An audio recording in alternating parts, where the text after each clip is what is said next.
In this illustration, it is given a disk of mass capital M and radius capital R is kept flat on smooth horizontal table.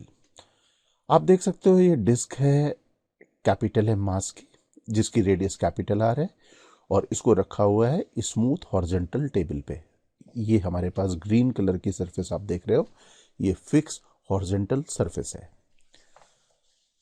N insect of mass small M, ये insect, इसका mass है small M, a light on the periphery of the disk and begin to crawl along the edge। ये इसके periphery पे land करता है और इसके सर्कमफेरेंस में, पेरीफेरी में ये क्राउल करने लगता है एज के along. The question is describe the path of the centre of disc. हमें यहाँ पे सेंटर ऑफ डिस्क के पाथ को डिस्क्राइब करना है।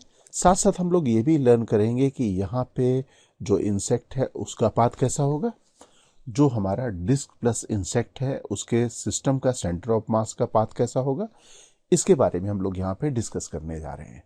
तो चलते हैं हम लोग एनालिसिस पार्ट पे। ये हमारा डिस्क है, राइट। इस डिस्क में हम लोग अगर इसको सिस्टम ले लें तो क्वेश्चन में गिवन है there is no friction between the disc and horizontal surface. अगर हॉरिजॉन्टल सरफेस और डिस्क के बीच में कोई फ्रिक्शन होता तो हॉरिजॉन्टल प्लेन के पैरेलल किसी भी डायरेक्शन में एक्सटर्नल फोर्स होने की गुंजाइश होती, लेकिन यहां पे कोई भी फ्रिक्शन नहीं है। इसका मतलब क्या हुआ, हॉरिजॉन्टल सरफेस के पैरेलल या हॉरिजॉन्टल डायरेक्शन में हम लोग कह सकते हैं there is no external force acting on the system.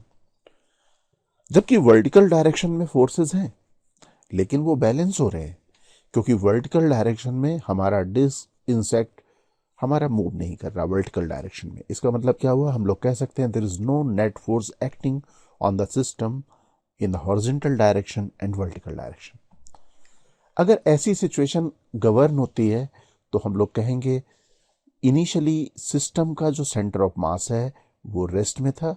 जब इसने क्राउल करना शुरू नहीं किया था इंसेक्ट ने, तो यहाँ पे ये जो डिस्क का सेंटर था वो भी रेस्ट में था। तो हम लोग कह सकते हैं कि हॉरिजॉन्टल फोर्स के एब्सेंट होने पे अगर सिस्टम का centre of mass initially at rest, तो सिस्टम का सेंटर ऑफ मास कभी भी रेस्ट में रहेगा, राइट।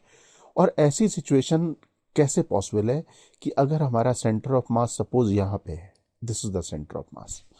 अब हमें सेंटर ऑफ मास को रेस्ट में रखना है।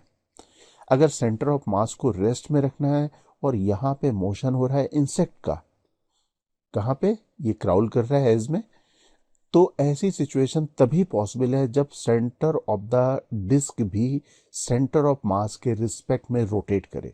तो हम लोग यहाँ पे कह सकते हैं कि both the insect and centre of the disc move in a circle of the different radius.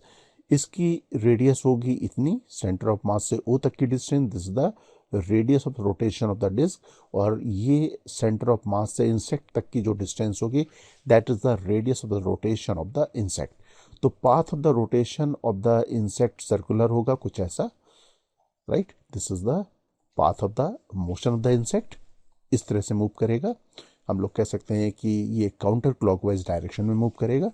अगर हम लोग यहाँ पे डिस्क के सेंटर को देखें तो centre of mass of the system को रेस्ट में रखना है, तो ये रोटेट करेगा अपोजिट सेंस में, राइट, इस सेंस में रोटेट करेगा यहाँ पे ऐसे, और इसकी रेडियस पर रोटेशन होगी R1 और इसकी इंसेक्ट की रेडियस पर रोटेशन होगी R2।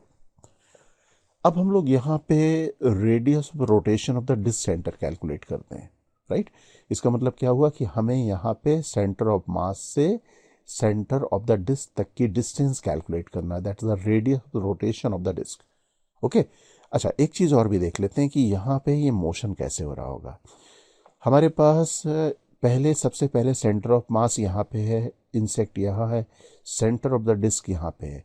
तो आप देख सकते हो कि सेंटर ऑफ डिस्क, इस पोजीशन को स्टेशनरी रखना है हमेशा, ये स्टेशनरी है, और ये पूरा सिस्टम इस सेंटर ऑफ मास के अबाउट रोटेट कर रहा है, राइट। आप देख सकते हो कि centre of mass of the system stationary है, जबकि इंसेक्ट और centre of disc is rotating in the different circular path with the different radius. तो अब हम लोग लौटते हैं radius of rotation of the disc calculate करने में, R1 कैलकुलेट करेंगे।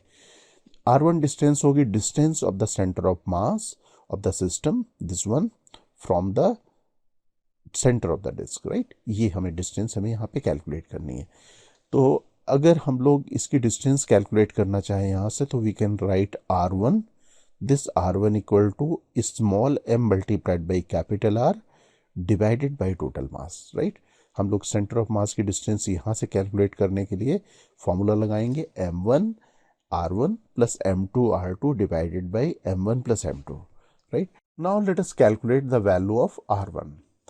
इसके लिए हम लोग फॉर्मूला यूज करेंगे RCM की डिस्टेंस, सपोज यहाँ से R1 है, यहाँ पे हम अपने एक्सिस सपोज ले लें, इसको सपोज मैं x कह दूं, ओके। तो इंसेक्ट की डिस्टेंस यहाँ ओरिजिन से होगी R1 plus R2 that is equal to capital R, right. और यहाँ पे सेंटर ऑफ द डिस्क यहाँ पे होगा x इक्वल टू 0 पे, और सेंटर ऑफ मास की पोजीशन होगी R1। तो हम लोग यहाँ लिखेंगे R1 is equal to capital M multiplied by 0, इसका सेंटर ऑफ मास 0 पोजीशन में, plus small m multiplied by R1 plus R2 divided by total mass, capital M plus small m। तो ये वैल्यू आ जाएगी हमारे पास small m R divided by capital M plus small m। तो ये radius पर रोटेशन होगी डिस्क की, right. Now let us calculate the radius of rotation of the insect, R2 calculate करें। तो जिस तरह से हमने यहाँ पे कैलकुलेट किया R1, उसी तरीके से हम लोग R2 कैलकुलेट कर सकते हैं। The radius of rotation of the insect is equal to distance of centre of mass of the system from this point to the insect, right. तो ये वैल्यू हम लोग R2 लिखें, तो R2 की वैल्यू क्या हो जाएगी, capital M multiplied by capital R divided by small m plus capital M। तो ये हमारे पास रेडियस ऑफ रोटेशन हो जाएगी। तो अब हमारे पास पूरे क्वेश्चन का कंक्लूजन क्या आया कि सेंटर ऑफ मास मूव नहीं करेगा। क्यों नहीं मूव करेगा, क्योंकि इसमें हॉरिजॉन्टल डायरेक्शन में कोई भी एक्सटर्नल फोर्स नहीं है, और centre of the disc and insect both rotate about the centre of mass with the different radius. तो यहाँ पे दोनों अलग अलग सर्कुलर पाथ में ये मूव करेंगे, okay. Dear aspirants, Cengage India has launched the new edition of our JEE Advanced Physics books. Please visit www.cengage.co.in to buy a copy.